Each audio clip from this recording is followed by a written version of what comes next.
Imagine it is 1999. You are a mid-level manager at General Electric. You are working for the most valuable company on Earth. Your stock options are worth a fortune.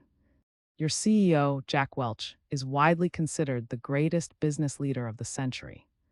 You are winning, but it is November. And in November, the fear sets in. Because at GE, winning isn't enough. Every single year, you are forced to sit in a conference room and look at your team of 10 people. These are people you know. People whose families you know. People who have worked late nights to help you hit your targets. But the system demands a sacrifice. You are required by policy to identify the one person in that room who is in the bottom 10%, and then you have to fire them. Not because they failed, not because the company is losing money, but because the math says someone has to go. This was the brutal reality of the vitality curve, colloquially known to the world as rank and yank. For 20 years, this strategy was hailed as the secret engine of GE's massive success. It was copied by Microsoft, by Enron, by Motorola. It was the gold standard of high-performance management. But what if I told you that this perfect system was actually a ticking time bomb? What if the very strategy that built the GE empire was the cancer that eventually rotted it from the inside out? Today, we aren't just looking at a management technique. We are looking at the most controversial experiment in the history of American business. Welcome to Strategy Unlocked. The concept we are breaking down today is formally called differentiation. Jack Welch hated the term rank and yank. He called it cruel to keep people in jobs where they wouldn't succeed. He argued that true kindness was telling people the truth, even if that truth was brutal. Under this system, GE's stock price rose by 4,000%. It created more wealth than any company in history up to that point. But there is a dark side to this numbers game. When you force human beings into a mathematical curve, you change how they behave. You change how they treat each other. And you change what they value. So here is the question we are answering today. Was rank and yank the necessary ruthlessness that built a superpower? Or was it a toxic mistake that destroyed innovation and psychological safety for a generation of workers? Did Jack Welch build a diamond? Or did he just build a pressure cooker that was destined to explode? Let's unlock the strategy. To understand the strategy, you have to understand the chaos that birthed it. In 1981, General Electric was not a sleek, high-tech machine. It was a bureaucracy.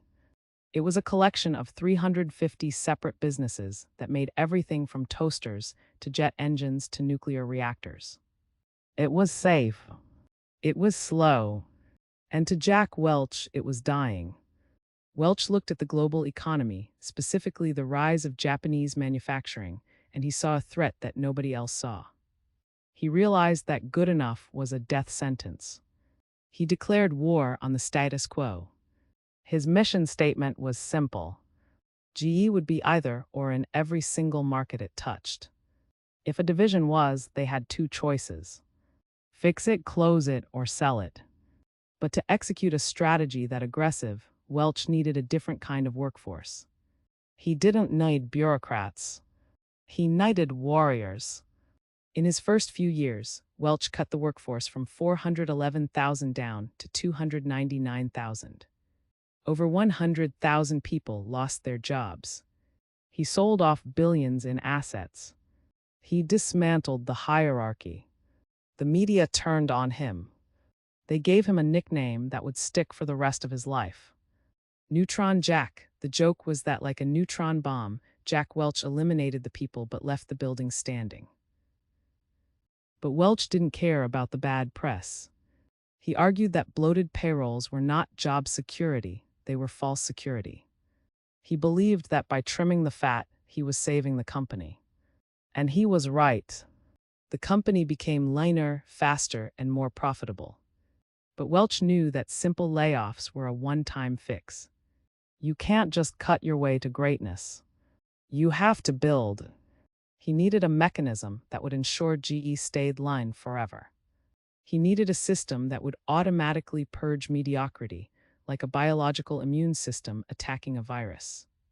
That mechanism was the vitality curve. Let's look at the mechanics of the machine. Welch's philosophy was built on a single, controversial premise. All people are not created equal.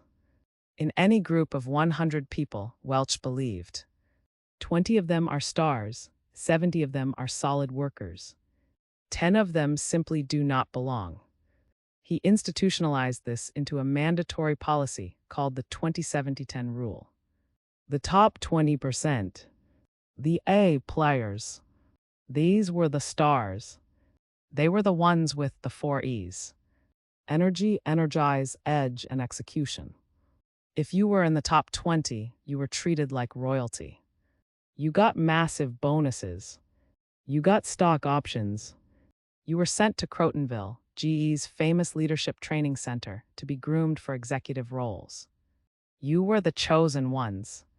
The middle 70%. The B players. This was the vital 70. These people were the core of the company. They did the work. They kept the lights on. If you were a B player, you were safe. You received training. You were told you were valuable, but you were also told exactly what you needed to do to become an A player. The goal for the B player was upward mobility. The bottom 10%. The C players. This is where the strategy becomes ruthless. If you were ranked in the bottom 10%, there was no coaching plan. There was no second chance. You were asked to leave. And here is the kicker. This happened every single year. Think about the math of that. In year 1, you fire the worst performers. The average quality of the team goes up. In year 2, everyone left is theoretically good, but the curve is forced. You still have to find the bottom 10%. In year 3, you are now firing people who, just 2 years ago, would have been considered solid employees. The bar keeps rising. The air keeps getting thinner. Welch called this differentiation. He argued that failing to differentiate was managerial cowardice. He said that giving everyone the same raise or telling everyone they are doing great is a lie. It cheats the A players of their reward, and it cheats the C players of the time they need to find a career where they can actually succeed. To Welch, rank and yank wasn't cruel. It was the highest form of candor. So did it work? If you look at the scoreboard, the answer is an overwhelming yes. Under this system, General Electric became a talent factory. It didn't just produce widgets. It produced CIOs. The intense pressure of the vitality curve meant that only the most resilient, aggressive, and effective leaders survived. Former GE executives were poached to run other massive corporations: Boeing, Home Depot, Chrysler, 3M. Having GE manager on your resume was like having Navy SEAL on your military record. It proved you could survive the fire. The shareholders loved it. The stock split 5 times. The market cap hit $600 billion. Jack Welch was named Manager of the Century by Fortune magazine. The logic seemed irrefutable. If you want to win the Super Bowl, you don't keep a quarterback who can't throw. You cut him and find someone who can. Why should business be any different? Proponents of the system argued that it destroyed the good old boys network. It didn't matter who you knew or how long you had been there. All that mattered was your performance. It was a pure meritocracy. Or so it seemed. But as the years went on, the flaws in the machine began to appear. The problem with applying a mathematical curve to human beings is that human beings are not numbers. They are social creatures. And when you threaten their survival, they don't just work harder. They adapt. They game the system. The rank and yank strategy created a culture of internal competition that began to border on paranoia. Imagine you are a manager. You have a team of 10 incredible engineers. They are the best in the industry. They are all A players. But the system forces you to fire one of them. What do? You can't fire your star. So you start playing politics. Maybe you trade a favor with another manager. I'll take one of your C players this year if you take one of mine next year. Maybe you hire someone you know is incompetent, a sacrificial lamb, just so you have someone to fire in December to protect your real team. Real team. This is not a hypothetical. This happened. The system stopped being about performance and started being about survival. Collaboration died. Why would I help you with your project if your success pushes me down the ranking? If we are graded on a curve, your failure is my success. This toxicity wasn't just limited to GE. The strategy spread like a virus to other companies, most notably Microsoft. In the early 2000s, Microsoft adopted stack ranking with religious zeal. And it nearly killed them. During the era of Steve Ballmer, Microsoft missed almost every major innovation. Search, smartphones, social media. Why? Because engineers were too busy fighting each other to fight Google. Vanity Fair published an exposé on Microsoft's lost decade, where employees described the culture as cannibalistic. If you were a top developer, you wouldn't want to join a team of other top developers because the curve would force some of you to be ranked as failures. So A players avoided working with other A players. They optimized for mediocrity. At GE, the rot manifested differently. To stay out of the bottom 10, managers became obsessed with short-term numbers. They needed to hit their quarterly targets at any cost. This pressure contributed to the accounting scandals that would later plague GE. If you missed your numbers, you were yanked, so you made sure you didn't miss your numbers, even if you had to stretch the truth to do it. Jack Welch built a high-performance engine, but he ran it at redline for 20 years. Eventually, the engine begins to crack. Here is the secret. Here is the reason why Rank and Yank eventually failed. Jack Welch's strategy was designed for the industrial economy. It was designed for manufacturing. It was designed for a world where the goal is efficiency. In a factory, you want to squeeze out errors. You want variance to be zero. You want replicable, perfect execution. If a part is defective, you toss it. If a worker is slow, you replace them. But the world changed. We moved into the knowledge economy. In the knowledge economy, the goal is not efficiency. The goal is innovation.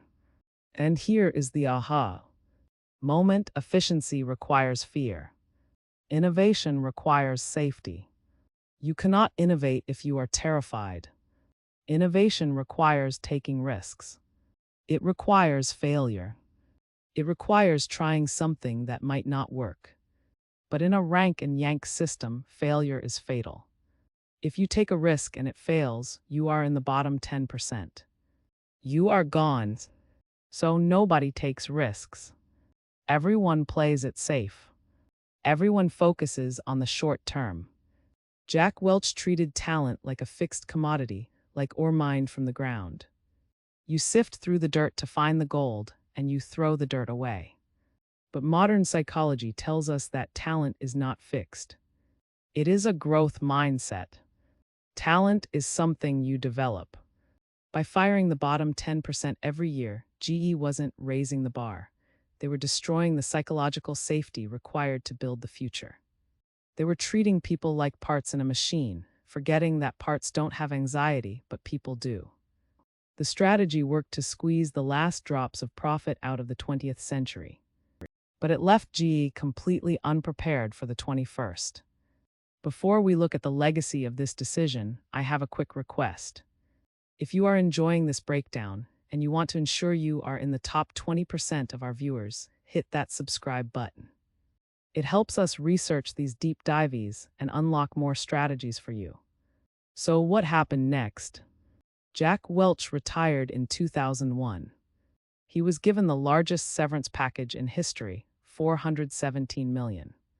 But the company he left behind began to crumble. His successor, Jeff Immelt, inherited a culture that was exhausted.